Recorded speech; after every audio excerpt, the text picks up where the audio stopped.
Halo, perkenalkan nama saya Ikadek Bayu Jaya, nomor absen 10 dari kelas Pemasaran Manajemen. Di sini saya akan menjawab pertanyaan-pertanyaan yang Ibu berikan di portal Elma.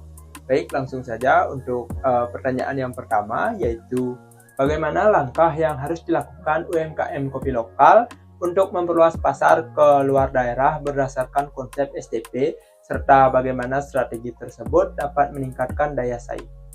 Nah, untuk jawabannya, UMKM kopi lokal tersebut harus mulai dengan SDP.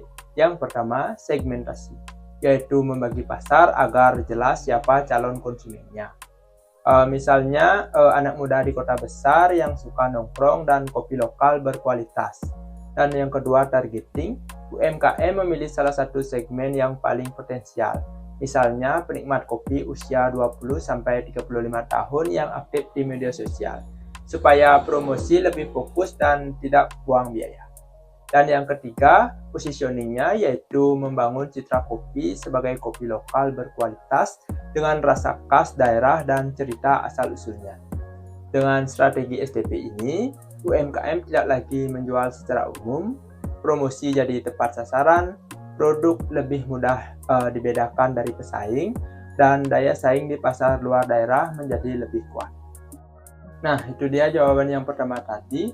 Untuk soal yang kedua, bagaimana perusahaan dapat membangun kembali value proposition produk minuman kesehatan agar meningkatkan persepsi nilai pelanggan.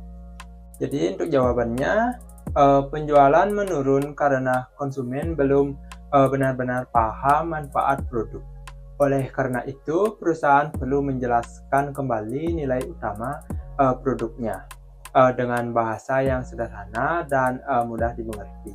Misalnya, manfaat untuk menambah stamina atau menjaga daya tahan.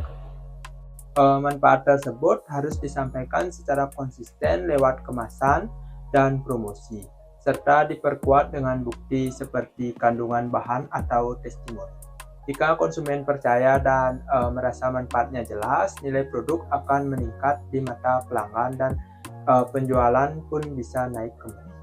Selanjutnya, untuk soal yang ketiga, jelaskan strategi diferensiasi yang dapat dilakukan brand fashion lokal untuk membangun keunggulan bersaing berkelanjutan di tengah persaingan dengan brand nasional.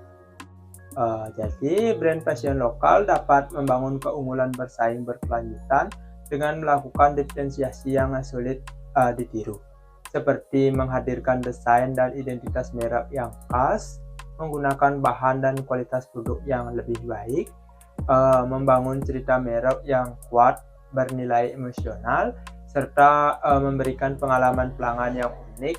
Dengan strategi ini, brand tidak hanya bersaing dari sisi harga atau kemiripan, tetapi memiliki nilai dan karakter yang membedakannya dari kompetitor dalam jangka panjang.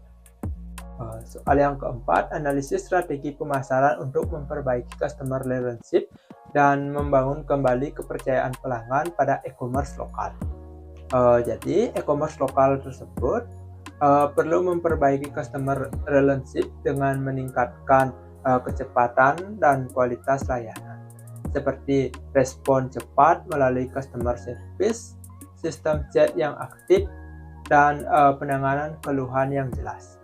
Selain itu, komunikasi yang transparan, program loyalitas, serta tindak lanjut setelah pembelian dapat membangun kembali kepercayaan pelanggan dan meningkatkan loyalitas. Nah, sekarang untuk soal yang terakhir, bagaimana strategi digital marketing UMKM kerajinan tangan untuk meningkatkan awareness, minat beli, dan loyalitas. Jadi, UMKM perlu memanfaatkan digital marketing dengan aktif di media sosial dan marketplace untuk meningkatkan awareness, menggunakan konten menarik dan promosi untuk mendorong minat beli, serta menjaga interaksi dan layanan purna jual agar terbentuknya loyalitas konsumen. Nah, sekian video yang bisa saya sampaikan. Jika ada kesalahan kata, mohon dimaafkan. Saya tutup dengan terima kasih.